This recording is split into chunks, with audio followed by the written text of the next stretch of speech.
The finishers in wrestling and the WWE are always the highlight of the match. They are the final blow that tells you the match is about to be over. We all know wrestling is scripted, but some of these finishers actually look like they genuinely hurt, and I wouldn't want to ever be in that position. And others, well, they look like they couldn't even hurt a fly. In this video, we'll be talking about 10 finishers that would absolutely hurt someone in real life, and well, 10 others that don't. Starting off, we have the pile driver. This move looks totally devastating, and it's actually one of the reasons it was banned as a move in the WWE. It looks dangerous and is dangerous to pull off, and resulted in many injuries, most notably the neck injury to Stone Cold Steve Austin after being hit with the pile driver. Imagine this move being done in real life, and you drop someone upside down on their head with their full body weight crushing their neck. It would be over for the guy, so the finisher is definitely on the list of ones that actually hurt. A finisher that doesn't even hurt a bit and only looks good because of how the wrestlers sell it is the Stunner by Stone Cold. I mean, it just looks like Stone Cold grabs the wrestler by their head and makes them bend down without actual signs of hitting or hurting them. I mean, I do that same movement every time when I want to pick something up from the floor,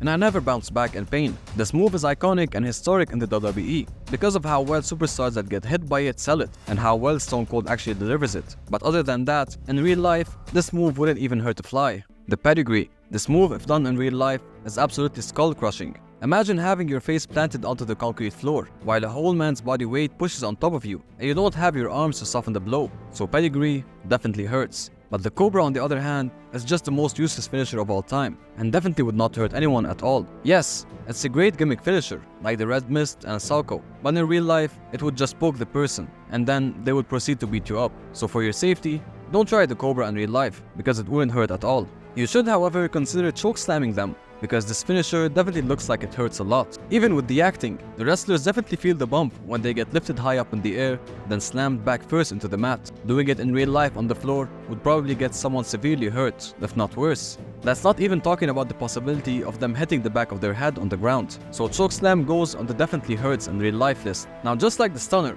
this next finisher is absolutely useless and wouldn't hurt anybody in real life at all. The Codebreaker. I mean, the move literally is just Chris Jericho jumping on top of his opponent, dragging them down with him. If anything, this might hurt Chris Jericho himself more than his opponent, since going down slamming his whole back on the ground while his opponent just leans forward. In real life, this would do nothing. Next, we have the Rock Bottom. This electrifying move from the most electrifying man in sports entertainment is definitely a devastating move if done in real life. Just like a chokeslam, being lifted high up in the air like that, then dropped on your back on a concrete floor while the other person pushes you down will hurt so much in real life. And if the back of your head hits the floor, it's over for you. So make sure to never try it on anyone, and don't let anyone try it on you.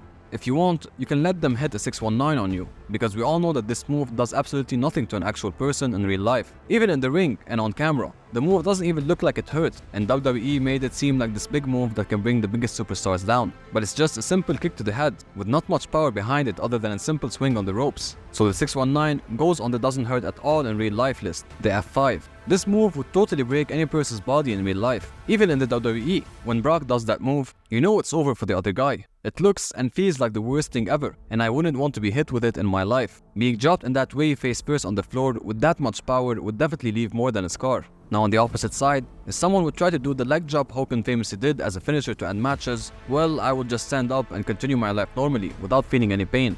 This finisher must be one of the least painful finishers of all time. It doesn't look like it hurts, and if done in real life, it won't hurt anyone but the person actually doing it, since they are dropping straight on their lower backs. So with leg drop, it absolutely doesn't hurt in real life. Next, we have the GTS. This move would absolutely knock someone out cold if done in real life, and connected straight to the head. It looks painful and is painful. People can be knocked out by a punch if landed correctly.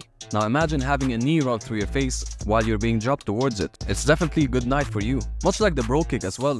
The sheer power in that run and momentum gained in order to perform this finisher, then connected straight to the jaw of the person receiving it, would knock him out cold. So the GTS and bro kick are two finishers that would absolutely hurt in real life. Now, this next finisher is one that I never understood. It's a gimmick finisher that doesn't look like it hurts, and I'm pretty sure it causes more damage to the person doing it rather than receiving it. The Samoan Spike done by Umaga and Solo Sikoa. It's just a simple thumb going through your neck that would most likely break the person's thumb and cause them serious damage, rather than hurting the person receiving it. Now, I'm not sure if the thumb is hiding some sort of metal rod or something to make it more powerful. If it did, this would probably lead to a disqualification every time they use it, since they are technically using a weapon. But regardless, the Samoan Spike goes on the finishers that do not hurt in real life. Another finisher that goes on the same list is the Style Clash. Although this finisher does look like it hurt, but if you think about it, the person being dropped on their face isn't really that high up in the air. Distance from their face to the floor is very close, and being dropped like that in real life, you would probably just stand up and walk away as if nothing happened. Now, our final 3 finishers that would actually hurt in real life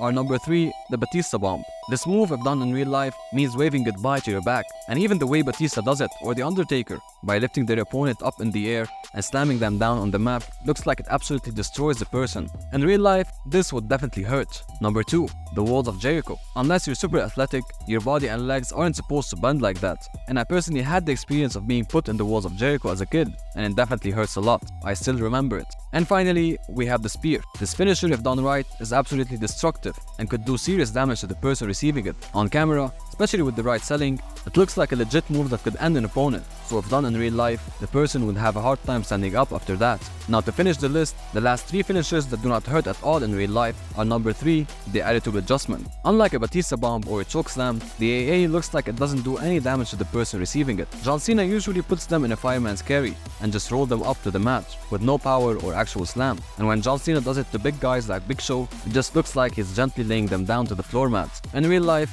this would do 0 damage to the person, and they can easily get up and continue their life normally. Number 2, the Yes Lock. Now, most submissions in the WWE look lame, but for me, the Yes Lock looks the lamest out of all of them. I mean, it doesn't look like the person receiving it should be experiencing pain from any part of their body. There is no pressure applied to any part of the body of the person receiving it, and it's just Daniel Bryan acting as if he's pushing on the head of the opponent, and them screaming in pain with no actual reason. So this move, if done in real life, is actually useless. And the final finisher that would absolutely do nothing in real life is the iconic RKO. This move is part of WWE history, and it made Randy's career. We always see him hit it out of nowhere from the most awkward positions, putting his opponents to sleep right away. But in reality, if you actually think about it and analyze the move, you would know that if done in real life, it won't actually hurt anyone but Randy Orton himself. The RKO is supposed to smash the person's face on the floor, but in reality, and if you look closely, Randy's hand is always in the way of that, so there is no way the person's face could connect with the floor without having Randy's hand blocking the way and softening the blow. As far as the rest of the body, it's just a normal fall to the ground, nothing that actually hurts. And in reality, it would hurt the person doing it way more than the person receiving it,